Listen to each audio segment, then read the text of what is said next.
everybody was talking about intermittent fasting and how beneficial it is this, and I said, oh, let me give it a shot. I'm used to eating until I go to bed. Like I eat all day until I sleep. So I try to stop from 8 to 8 or something like that. Just a 12-hour window. The thing that was crazy is I could see results I was like, wow, I could see it. Like I could see this thing starting trimming up pretty quickly. And I was like, and I get, when you see the results, you kind of get more motivated. Totally. Right? Yeah.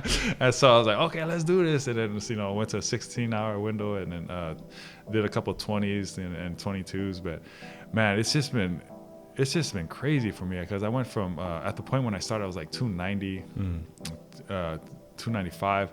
And then I was able to drop down to 243 in a course of like 2 months, 2 or 3 months. Yeah, it was a very quick.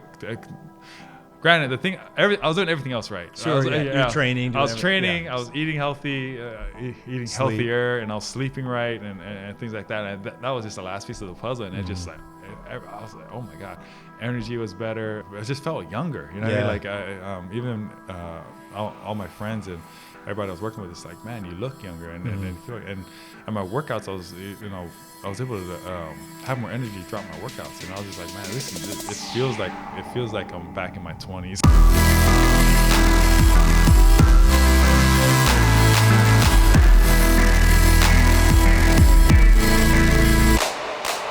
Welcome back to another show brought to you by our friends over at perfectketo.com. Tools to help you implement a ketogenic diet and have it stick. Perfectketo.com offers a wide variety of exogenous ketones in different flavors, MCT oil powder products with collagen. They have instantized coffee with MCT oil in it. They even have new low-carb, high-fat, whole food-derived protein bars. A lot of products to help you support your ketogenic diet and lifestyle. And as a listener of High Intensity Health Radio, you can save 20% off your next order by using the URL perfectketo.com/HIH. Cool, well, we're on. Let's talk about that. Okay. I think just launching with that, I think that's really unique. So we were talking, the first day we met, we were talking about like celebrating in Tongan culture with the pig. And I said, how do you kill the pig? And you said, oh, well, back home we didn't have, we didn't use any weapons or anything. I saw my dads and uncle just choke it out. Yeah. So they jump on top of the pig. And it choked it out. And I mean, the farmer asked if we wanted to use the gun, or and they're like, oh, we got this. We got it. Yeah. And my friends that work on farms, they told me that, dude, that's savage.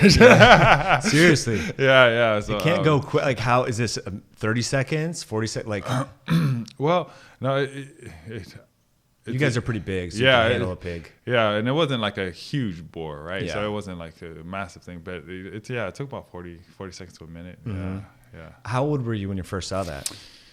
I was probably 4 or 5. Yeah, and I might have been younger earlier, but that's the first of my me remembering it. But yeah, it was. I think it was great. Yeah. Well, I wonder, like, so we talked about like food waste. You and I talked about that before. Do you think that's affected like how you view wasting food and like, Oh, yes. Just having a sense of like where it came from, right? And appreciating that, man, an animal had to die. Like, I seen it being killed, and it's just a different view of things. I remember the very first time I saw it done, and just having a deeper appreciation for the food I was eating, and knowing that it's just not, it doesn't just show up in a package, right? Styrofoam. Yeah. And I think that's, I think it's just healthy, right? To know that, where your food comes from, how it's, the process of how it's, packaged and all those things. And what it does to your body. Yeah. Well, that's lost for a lot of people because they grew up in the city and they don't see that, and so then they just like throw stuff like, oh, this meat tastes bad, or it's been sitting in the fridge for 2 days, let's get rid of it, or whatever. It's just like, it's crazy to think about. Yeah. Yes, it is. All right. So growing up, you ate a lot of real food, right? Oh, for the most part, like your family and everything. Like, yes. Well, my dad had made a big effort to grow his own stuff, and at the time, when you're a kid, I'm like, what's he doing? He can go buy this at the store, you know. Yeah. Like why would you grow it? And then now, like that I'm able to learn and know how important it is to have your own food and knowing exactly where it comes from and what's in it and how it affects the body, and even how it affects performance, right? And in terms of sports. But man, they old wisdom, right? They knew something was important of knowing where your food comes from, how it's created and what's in it. Yeah. Yeah. Totally. And you were saying it took you a while as an athlete to kind of figure that out. Like you had the good foundation in your home. Yes. But then when you got to the collegiate level, right, you were working nightclubs, like you were a bouncer at night, playing football, not like burning the candle at both ends. Yeah. And so you kind of started to realize, like at what point did you realize that, wow, this nutrition stuff that my parents were, talking to me about, like it actually, like it's real, like it makes sense in terms of athletics. Yeah, it actually took my girlfriend at the time to recommend going organic. And at the time, when I was playing sports, we were scholarship stipend was $900 a month, and that was rent, food, and everything. And they provided one meal a day, and so. We ate mostly fast food because it was cheap, right? Yeah. and we shopped at places where we could get food for cheap. Mm-hmm. And so I tried it, and man, after a month, I could just feel the difference as far as like my recovery time and strength and things like that. And I was like, wow, there's something to it. And, I don't know what, but all I knew was that based on how I felt and how I was performing, that it was a better option. And I actually looked better too. I remember losing like just a weight that would stick. Mm-hmm. Like even though I was working out a lot, there's this weight that would stick. Especially on my waist. And once I started upgrading the quality of food, I just I ate the same things, but it was just better quality. Yeah. And then that dropped, and I was able to perform better and felt better. And so I knew that there was something to it beyond just my dad being being old school. That's awesome. But when you have this conversation with athletes that you're training now, a lot of professionals and stuff like that, and folks that you knew, we don't want to mention names, but a former Seahawks player, you would see him partying and doing stuff on the weekends because you were at night, you were working at a club, right? Yes. Do you think at the pro level, like there's this connection between dietary quality and sports performance, or is it just in like little circles, like a few players know about it? Yeah, I think it's just a few players because. They're still young, right? And their hormones are still pretty at a high level, but it's those that take it seriously and do make that adjustment are able to play longer. Mm-hmm. Tom Brady, for example, I read his book is all about organic, plant-based food, and he's in his 40s now. Yeah, right. And there's others that listen to their dietitian and take that advice to follow it because it shows, it shows in how they perform and how they're able to recover and continue to play, further along into their career than most of their colleagues. Who else is out there doing that? So there's one vegan defensive tackle. I think he plays for Detroit Lions, maybe. I can't remember. Yes, I can't recall his name right now. But he's a big dude, like 6'6", like 270, but he's really into like plant-based diet and stuff like that. But in football, I can't think of anyone. I mean, outside of Tom Brady, there's just like a few. Yes. But like when I played football and stuff, like just at Bellevue High School, we talked about, a lot of people just ate junk food. Like some of the best players ate like the worst food. And I never didn't play collegiately, but I could imagine those habits still kind of transcend into that. Yes, and it continues, right? It continues even beyond that, and it usually takes honestly like something to happen, whether it's an injury or they get unhappy with how much they're being paid, and then they start looking at all the options like, oh, how can I do a better job at this? Mm-hmm. And so that's when they really take a good look at it and make a change. Yeah. For you, was that injury the catalyst for a lot of change, or? Yes, it was. Being young, I think we all have a tendency to think that nothing will ever happen to us, right? Mm-hmm. Like we're invincible, that injuries happen to other people, not me. And then when I got hurt, and I was like, oh my God, like it happened to me. And then I was like, reevaluating everything that I was doing, from what kind of workouts I was doing, the food I was eating, the my sleep quality, and things like that. And I think that's one of the positive things about getting hurt, is that it opens your mind up. Yeah, that's one of the options. Yeah, because I realized then that I don't have all the answers, and still today I realize that I don't have all the answers, and for me it's fun to try to learn more and try to put the puzzle together, and help other people. Yeah, and help other people with it. Yeah. So you're working a lot with elite high school players. Yes. Helping them. Do you get an opportunity? Because I know you put them through a great workout that we did. Yeah. Which my wife and I think I sent you that video. We did it on the beach in Mexico. That's awesome. Dude, we were like, my legs were burning and everything like that, because they had a squat rack, but it was a Smith machine we were on a cruise. Yes. And so that was perfect to like just blast the legs. Yeah. We got Inez in there and stuff, and she was doing the bear crawl. Yeah. The kids have the easiest time. Yeah, they're so mobile. I know, so mobile, and they're so low to the ground already. So it's nothing for them. Yeah. How do you categorize that workout? Like if someone doesn't visualize what we're talking about, we'll splice in some video and whatnot. But what do you call that? Well, we call it raw functional training, and I learned it from a guy called The Roke. He's on Instagram. Mm-hmm. But it's basically just using your body weight, right? And moving in all different kind of positions and movement patterns.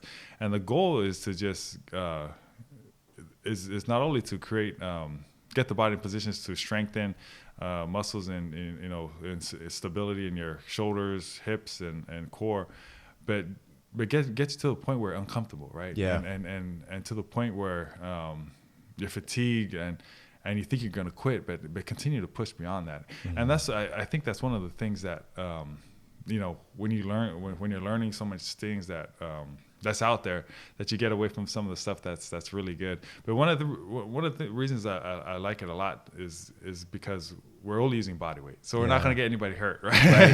Right. And it's a safe way to push people to that point of where they're going to get in competition, mm-hmm. because it's hard. It's difficult to train that, right? When you get into a game situation, you hit a wall. Everybody does. And being able to do that in a training setting is huge. And now when they hit their wall in training, we're able to talk to them. Okay, this mm-hmm. is it. This is the moment that it's going to define the game or the result that you're seeking for. So how can we give them the best advice in that moment? Because that's the most critical moment, right? And it's been huge for our athletes, because just telling them that. Just the ability to stay positive in that moment, because a lot of most people, they're like, oh my God, like I got no more, there's no more in the tank. But the fact of the matter is that there is. Mm-hmm. And you just got to dig deep. You just got to dig deep and just tell yourself that there is. And, mm-hmm. and it's amazing to me. I read this studies, and it said that just by thinking positive thoughts when you're at that point, your body reacts in a different way. Mm-hmm. Like, your blood vessels open up, so it pushes blood and oxygen to those muscles to help it recover faster, and it gives you the ability to fight longer. As opposed to having the other kind of thoughts where it's like, oh my God, and then it kind of shrinks the blood vessels, and your body kind of just goes into recovery mode, and you're not gonna be able to push as long as you want to. Interesting. So it's a way to enhance grit, really. Yes. Resiliency. Yes. And I think that really, have you read the book Grit? Yes. I love that book. Yeah, I know like Pete Carroll was interviewed for it and everything like that. So I think she talks about, that grit is one of these things that really kind of defines the elite athletes from the non. Yes. Because there's a lot of situational football, situational athletics, where you could easily quit or not push through, and then you don't make the combine or whatever it is for that sport. Yes, and it's totally true, because if you take, two athletes that are similar in every way, from, athletic ability, size, and speed, and, the careers turn out differently, and the only difference is their mindset, mm-hmm. their grit, and it's one of those things that we have to train, and I said, we, myself included, we get away from it, or we don't do it because, one, it's not safe. Yeah. Two, we don't. Most people don't know how, right? Yeah. In a safe environment to push their athletes to that level. But like we talked about, that's going to be the determining factor for most of these guys if they're able to, get to that next level. So that's part of it is the physical fitness that the adaptations occur through, crawling through the sand and doing like burning out, lactic acid and, causing glycogen depletion, all that. Yes. But a big reason why you have athletes do this workout is for the grit training. Yes. Is that part of it? Oh, yeah. For me, that's the biggest reason. That's the reason why I love it the most is exactly that. Because most people, athletes included, don't push themselves that hard. You know what I mean? And without doing that, they're not going to realize how much more they have within them, right?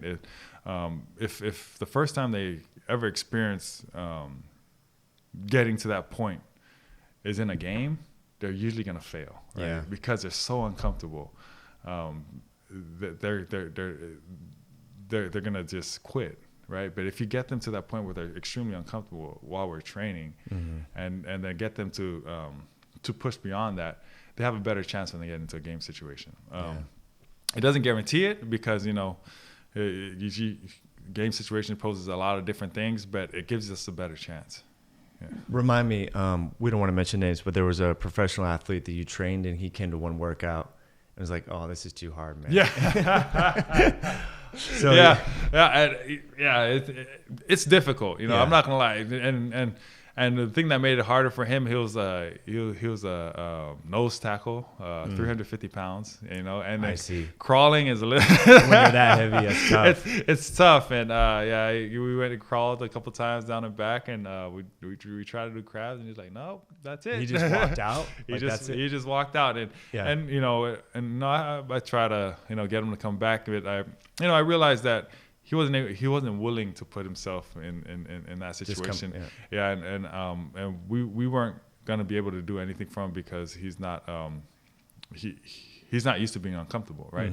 A lot of these guys, they are so talented, they're so gifted that they didn't have to work too hard to get to where they're at. Even at the pro level, which is crazy, right? Totally. And so they're gonna continue to do what they do, even if it means not playing as long as they should have, or not making as much money as they should have. They just it's like anyone else. We're creatures of habit, right? We just do what we do, and if it helped us get to that level without changing anything, we're gonna continue to do it. Right? Yeah. So do you think like having natural abilities and skill is a deterrent almost?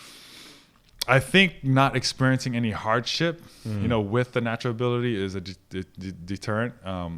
Just a couple examples is, Michael Jordan had a failure in high school that really pushed him to excel and work extremely hard. I remember reading something that his teammate said that he worked really hard before he got cut. After he got cut, it was crazy. It just went to a whole nother level, and he never stopped. J.J. Watt, he was barely recruited out of high school, and he had to prove himself. He had to, he walked on at Wisconsin and earned a scholarship there, and he kept that work ethic to, help him elevate to where he got to in the NFL. Tom Brady, another guy, hardly recruited out of high school. He was like fourth string starting, right? At Michigan or something? Or? Yeah, he was like, he barely played at Michigan. Wow. And he started for 1 year, and then he battled. His senior year, he battled for. They were subbing in and out. With a freshman that was a 5-star guy. But I remember one thing that he said in his book is that it got to a point that he wanted to quit. Wow. And he met with his sports psychologist, and he told him what was going on. Like, he's getting no reps. He's totally frustrated, and his sports psychologist told him to focus on 1 rep. Just do your best. You only have 3 reps in practice. Do your very best at those 3 reps, and that's it. Focus on that. And he did that, and then got more reps, and then eventually got to play, and he kept the same attitude, when he went on to play in the NFL. So I think, like, having those setbacks is a great thing. It's a great thing for, not only for us to open our eyes, but to realize that we need to work hard, extremely hard, no matter what it is. No matter what it is, That's a really good point. I know Steve Young had a similar story at BYU. Yes, where he was competing and someone got hurt or something, and then that was like his one shot. Yeah. That's great. I mean, that's where sports, like that transferability from sports to real life is key. And I see that in business too. Like people that have had like a lot of early success in their careers. Yes. They just think like, oh, I'm naturally talented. Yes. And they don't realize luck or, the timing was right for whatever opportunity that was. Yeah. And then they try to do something else and they lose a bunch of money where it's unsuccessful. And then they're starting to realize like, wow, maybe I didn't try as much for this, where I wasn't as prepared as I could have been. Yeah. And so health, I think, is the same thing too, where people are naturally like, they have a high metabolism, they can eat whatever they want. Come menopause or 43 and they're like, oh crap, like I can't get away with these habits anymore, but they've been doing it for so long, so it's hard to change. So no, you're totally right, man. And I think that's why I love sports so much, because it teaches you lessons faster, you know what I mean? Like you talked about in business, right? It takes a little bit longer for like concepts to kind of like, you see your results to like further down the line, and athletics it's pretty fast. You know what I mean? The concepts that you're learning, it either works or it doesn't, in terms of wins or losses. And even the effort you put in the weight room or anything like that, you'll see it in 2 or 3 months, or a month out. Everything else, it takes a while. Right. So you're totally right, man. That's so interesting. Yeah, I mean, speaking of the weight room, that's the only reason I started at Bellevue, because my technique sucked for like a D end and everything. And the coach Butch Goncharov, it's like he saw me in the weight room like all winter. He's like, all right, well, let's just throw this guy out there, in the summer and everything. And so anyway, so it makes sense.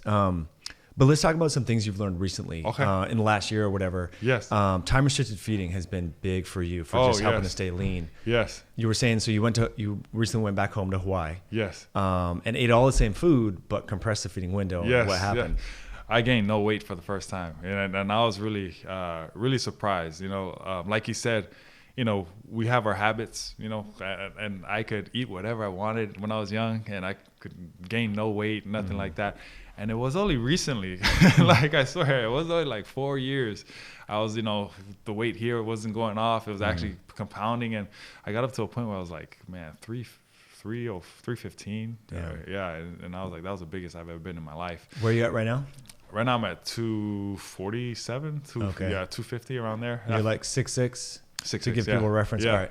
And so that's why I started that after listening to your podcast with Dr. Ben. Yeah. And listening to his summit, everybody was talking about intermittent fasting and how beneficial it is this, and I decided, let me give it a shot. Yeah. Let me give it a shot. It was really hard because I'm used to eating until I go to bed. Like I eat all day until I sleep. So I try to stop from 8 to 8 or something like that. Just a 12-hour window. And that was extremely hard. I was like, oh my God, like this is tough. But the thing that was crazy is I could see results I was like, wow, I could see it. Like I could see this thing starting trimming up pretty quickly. And I was like, and I get, when you see the results, you kind of get more motivated. Totally. Right? Yeah.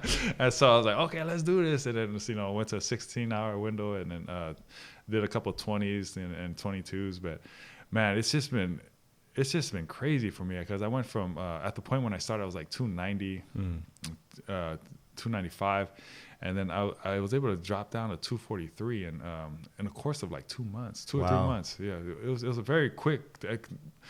Granted, I was doing everything else right. Sure, you're training. I was training. I was eating healthy, eating healthier, and I was sleeping right, and things like that. And that was just the last piece of the puzzle. And it just like I was like, oh my God, energy was better. Man, I just felt more. I just felt younger. You know what I mean? Like even all my friends and everybody I was working with is like, man, you look younger, and you feel. And my workouts, I was able to have more energy throughout my workouts, and I was just like, man, it feels like I'm back in my 20s again. Wow.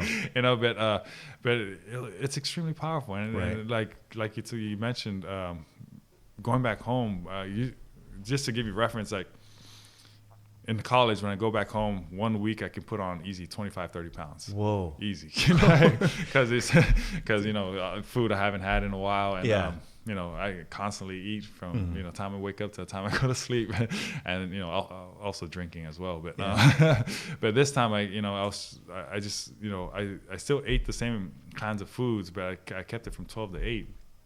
And I gained nothing. And I was like, I was blown away, man. I was like, oh, I think I'm gonna be doing this for a long time. Seriously, I mean, it's pretty powerful because when people are looking at like, oh, I need to change my diet to be paleo or vegan or keto or whatever, they really kind of get like stumbled with like, well, the uncertainty of what do I eat, right? Yeah. So then they get all confused and then whatever. But like, if just like you said, just one simple thing, just compress that feeding window. You can still eat some of the same crap. Obviously, no sodas, processed food, but it's that powerful, that time restricted feeding. And so that's just such a simple, everyone can do that. Yes. Yeah. And I feel like 12 hours is not that bad. You sleep for 8, Yeah, exactly. or at least you should be. But like, I mean, you get 2 hours before you sleep, 2 hours after you get up. It's not that bad at all. Right. Yeah. So you didn't notice much, put the mic just a little bit closer, by the way, too.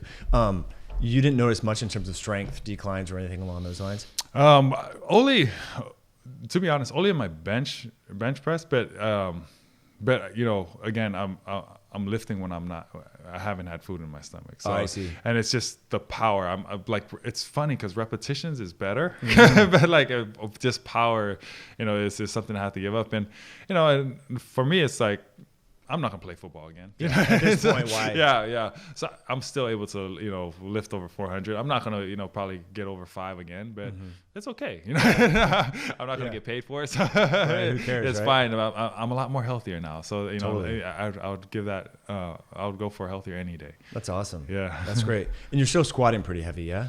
Yes, I've started back on it, but I haven't really pushed it too much. Yeah. I like doing legs, but heavy squats, man, it kills me the whole day. It's tough. It's rough. That's where that grit training comes in. Yeah. Because you're working that same, your legs and then the mental aspect. Yes. Yeah. All right. So another thing that you've been working on is sleep and like mouth breathing. Avoidance and like breathing through your nose. Have you been doing the mouth tape recently? Oh yes, ever since I've done it, I haven't stopped. It's just so much more better. I feel so much more better because, I used to wake up with dry mouth and I have to drink water like 32 ounces right when I wake up. Wow. Sometimes even more because I felt so dehydrated. And ever since I started mouth taping, I don't have that. Really, it was that profound for you. Yeah, it was that profound, and I just felt better. Like I felt more energy and stuff when I woke up. But I didn't. I recovered better when after my workouts, and I was just like, man, this is awesome. Totally. Have you worn it while you train? People are doing that. No, I have not yet. We should do that. That'd be cool to do a beach workout with that. That'd be tough. Breathing through your nose the whole time. I actually try, but then it gets to a point where it's like, I'm dying. I can't do this anymore. Yeah. I've only done it a few times, but I noticed that like for the rest of the day, because it's like stress testing your nasal breathing neurologic pathways, you're really like your mouth is shut for the rest of the day. It's weird. Oh, really? Yeah. So I think you can accelerate that because you're kind of rewiring neural pathways at some level. So for people listening, if they want to try, mouth taping and whatever, try it during the day, like when you're walking. And then I find that really helps, come bedtime. Okay. It's easier and you're not so like feeling claustrophobic because the first couple of days, you're like, I don't know if I can do this, and then. Anyway. No, I remember the first time I was like, man, am I gonna die? I'll be okay, but it's totally fine. You're interesting. Right. That's cool. All right, so you're doing time restricted feeding. Have you played around with keto much, or? I have, and I just remember I was doing it, and I talked to our friend Dr. Jeff Leichelman. Yeah. He didn't recommend it, so I was like, he's not an anti-keto guy. Yeah, he's like, oh, are you lifting? And I was like, yes. And he's like, I don't recommend it. And I was like, all right. But yeah, I've tried it. And I think that's when I dropped the most in a week was when I was following the keto principles. Because it just makes sense. Right. Because to be honest, I was just trying to, get my 6-pack back. There you go. Summer's coming. Yeah. So that was the main reason I did it. But yeah, it works, man. Nice. Yeah. That's cool. Well, I mean, when you're doing your time restricted feeding, you're naturally getting into ketosis at some level. So yeah, interesting. Yeah, and I feel like the time restricted stuff, at least for me, was harder. You know what I mean? So I was just like, now that I only have like an 8-hour window or whatever hour window, I'm gonna make sure it's good quality stuff, and not crap. And just following the keto principles, just for me, it was a lot easier than the restricted part. Right. Yeah. Totally. That's cool, Donny. Gosh, what else? I know you've been doing like PRI. Yes. Postural Restoration Institute, their work. Normally what I do is like, it's hard to demonstrate, but stand on the wall, breathe with the balloon. Has that been pretty beneficial for athletes and recovery and stuff? Yeah. We cover it in the book, and the reason why we do the PRI stuff is because of structure, right? Everybody's structure is not perfect, it's not ideal. So if we can give them some exercises before workout to get the structure back in alignment, it's gonna really help. And what we've seen the most is our athletes' hips and back open up after doing that exercise against the walls. We love that one, and being and able to the ability to have that mobility while they're not only training but during competition is a huge advantage.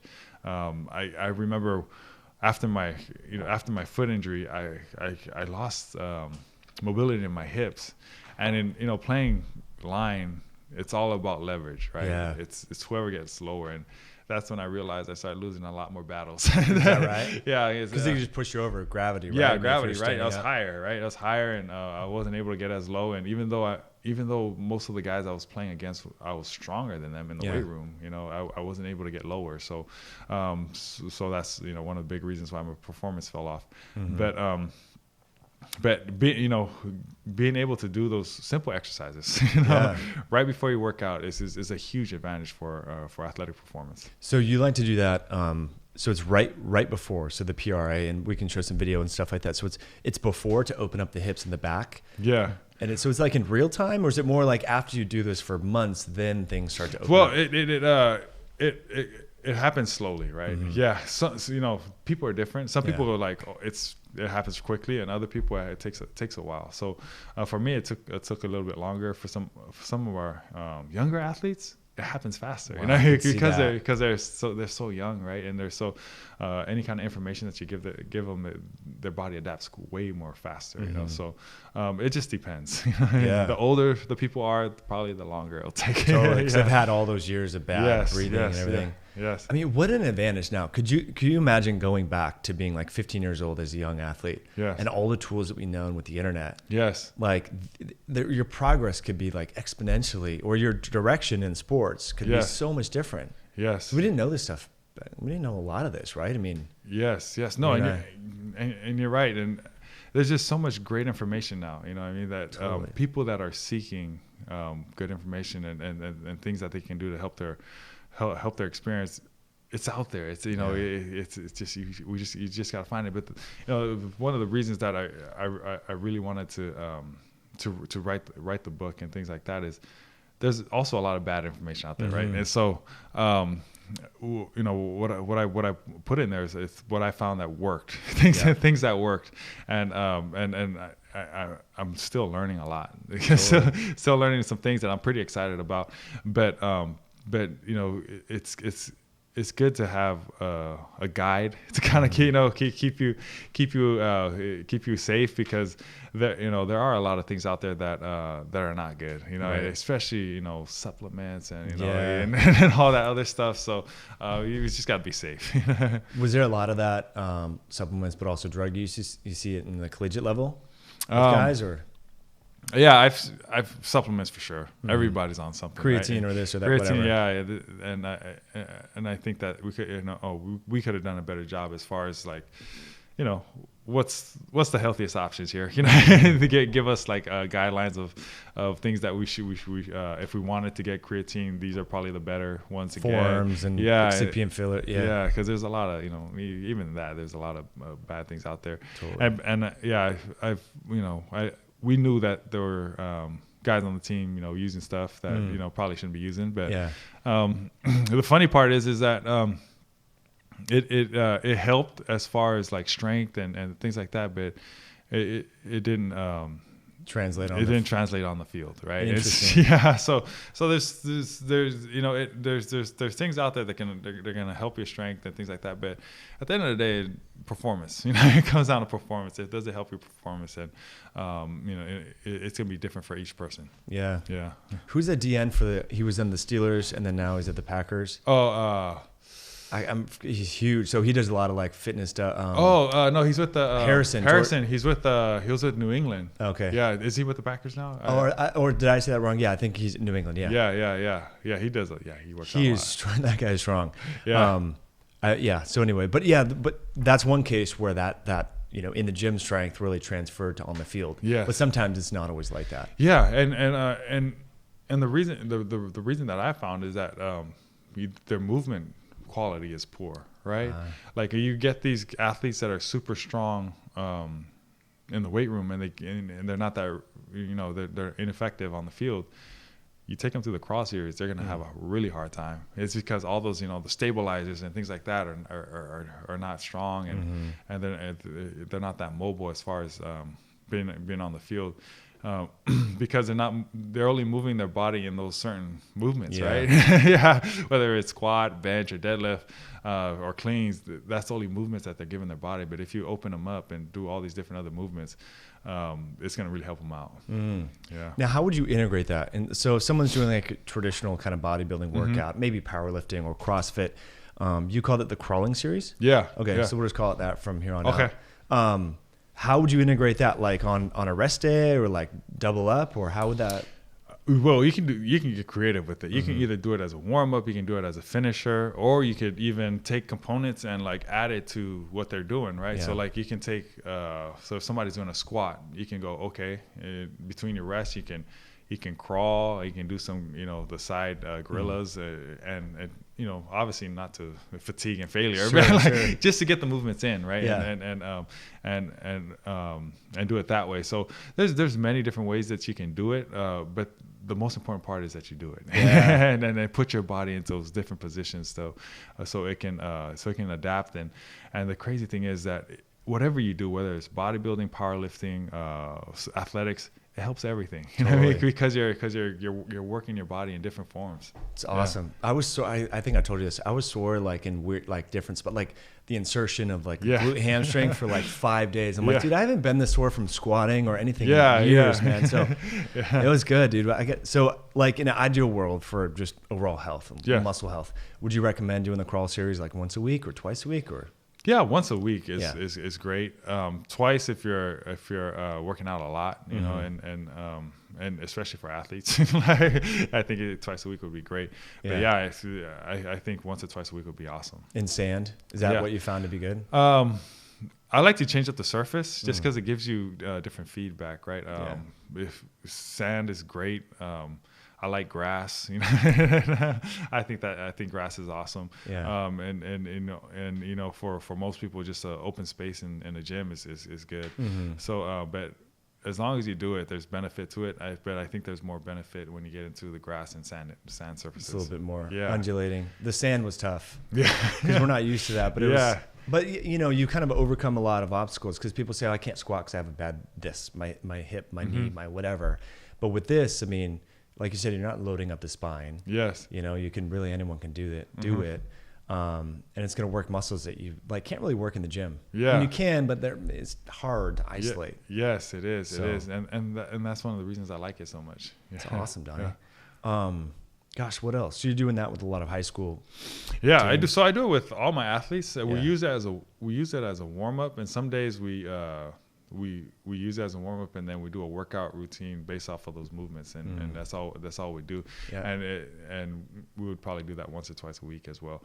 But yeah, it's all my athletes have seen the benefit from it, and that's awesome. That's the great thing. Whether it's baseball, football, soccer, and they're seeing it in their speed and agility. They're seeing it in their throwing power and their mechanics, and it's just putting your body in different positions. That's all it is. I mean, at the end of the day, it's some crawling, so getting your hips down low and things like that. But the fact is, we don't do it. We don't do it often.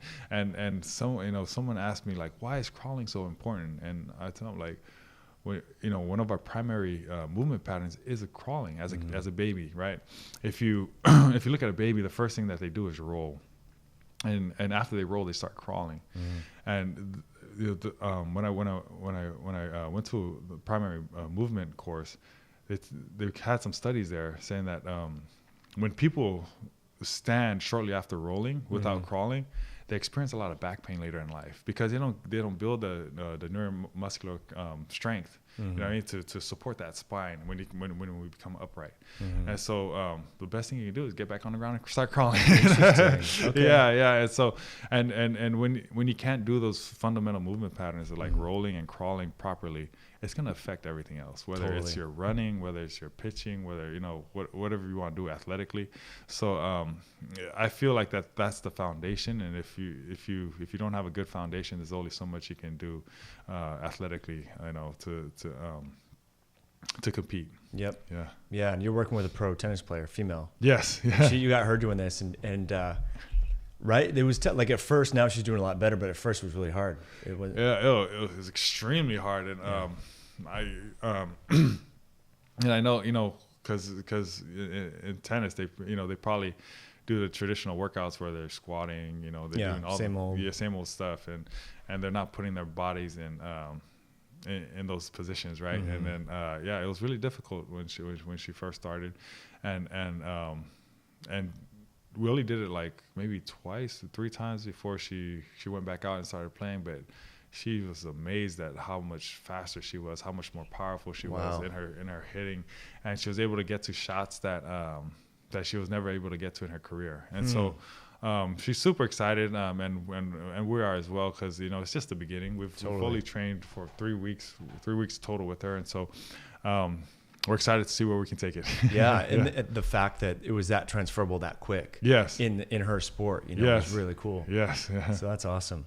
So Donny, you got the book out, Building Indestructible Athletes. So you got the Kindle version as well? Yes. So I know you like to have like kind of younger athletes, but also probably parents and coaches, right? So that they can like give their kids or their athletes the right info. Yes. And that's why I wrote it, because I like I said before, I felt like there was so much stuff that out there that I studied that wasn't necessarily the best, you know, and what I found that worked really well. I want to just get out there to as many people as I can. You know, this stuff works, and it works really well. Coaches, parents, and athletes would be ideal. And, you know, to be honest, if I could, you know, go back and just give this to myself. I know. When you're 15? But, you know, like I said, I think everything happens for a reason. And that injury just really opened me up to learn and grow, and so I'm excited about it. That's awesome, bud. Yeah. And it came out 2 weeks ago? 2 weeks ago. Nice. Yeah. Congrats. Yeah. Oh, thank you. You've been working on it for a while, I know. Yes, I have. It's I mean, you wrote a book. You know how difficult so it is. Much science, Because it's like, do I include this? Do I include that? And I think part of it for me is like, man, do I want to put myself out there? You know? Because it's like, oh my gosh. You're like kind of like that imposter syndrome. Like, who am I to put this out there? You know what I mean? Yeah, but I was like, no, I think it's gonna help a lot of people in a positive way. It's awesome, buddy. Yeah. And you have a podcast too. Yes, just started. Same title, Building Indestructible Athletes. And the thing is that I'm always learning. We're always learning, right? And we're always growing. And I feel like that there's people out there like me that you know that want to learn and want to grow, and how these things affect our athleticism, how we can keep getting better, how we can help people stay safe while they're playing. I feel like it's an extremely important topic to me, and I feel like that there's a lot of people out there that would love to learn as well. Totally, dude. And you're bringing in like new people into the sports space, you know, which I think is awesome. So really kind of cross-pollinating. I think that's how ideas spread faster. Yes. You know, when you bring an outsider in, and then people like mouth taping. Yes. Most athletes would think like, what? Like, come on, like, you know, but that's how ideas spread, which is cool. Yes. That's great, Donny. Yeah, thank you. All right, so we have 3 final questions we asked every guest on the show. And first one is your morning routine. We know like successful people have a series of like rituals and things they do. What does your morning look like? So I normally wake up between either, depending on what time I have to get to the gym, either 4 to 5:30, depending. And then first thing I do is pray and meditate. I like to do that. I could really feel the benefits throughout my day, and then after that I go through my goals for the day. I write down things that I'm grateful for, things I want to accomplish that day, and actually where I'm at in terms of in terms of my overall goal for the month. Mm-hmm. And then then I, normally take a shower. Now I don't eat breakfast. Because you used to though. Used to eat breakfast, and now I don't eat breakfast. But I normally drink a glass of water, before, right when I wake up. Mm-hmm. And then when I head into the gym, after I get ready and shower up, and then I go over my daily goals, like things I have to do that day to help me get towards my other goals. And I read. Then I read for about 30 minutes. Nice. Knock that out, and then I get my work done, and then I always make sure I work out. Nice. I work, man. It's just so powerful. All the benefits that you get from working out, and just the stress relief alone. Yeah. It's so amazing. And so I do that, get my work done, go home, eat dinner. And then I meditate and pray again before I go to bed. Good for you, yeah. You like to work out first thing in the morning then, or at least early in the day? Early in the morning, yeah. But you normally have clients like starting at like 6:30 or something? Yeah, so I normally have I go from either 5 or 6 to 9 or 10, and then as my first opening, I work out. Get it done. Or sometimes I work out with my clients. There you go. Yeah. That's the way to do it. Yeah. Nice. Like that fighter, right? You have a fighter you're training? Yes. Did he have that fight yet, or? No, he fights not next Saturday, but the Saturday after. So we're really excited about that. Yeah. He's been doing the crawl stuff. The crawls, right? For a while. Yeah, he's been doing it for a while, and so I had to make it hard. They're the only group I had to make it harder for. Yeah. Nice, that's good. All right, so what herb, nutrient, or botanical could you just not live without? So, like a lot of people say, curcumin. My favorite. I love rosemary. Couldn't do it. But is there, or a supplement? Like, what's one thing that you just think is like super powerful? Now I've been getting into kale and greens, and I just feel so much better after. I just been putting it into my my post workout drink. Mm-hmm. And I could totally feel a difference in terms of just energy level and things like that. So for right now, I would have to say kale. There you go. Cool. So you just like chop it up and throw it in there. Yeah. Nice. Grow a lot of kale. I'll have to hook you up because at the end of the season, like it freezes. Oh yeah. So we dehydrate it and then cut it up and then put it into a powder. Oh wow. It's so easy. Yeah. So what you can do, like when you see it on sale or whatever, you can throw it in the dehydrator and then you can keep it for longer. And it's much easier. It's kind of like partially cooked at 90 whatever degrees. Okay. So yeah, we do that. I learned that from awesome. Hillary Lampers and Ryan Lampers here on the show before. Wow, that's awesome. Let's see what else. So final question here. So if you were to bump shoulders with a politician in an elevator and they turn to you and said, Donny, we have this young generation of kids. We want to make them healthier, happier, take the burden off the healthcare system. What's like one thing we could change? Ooh, that's a great question.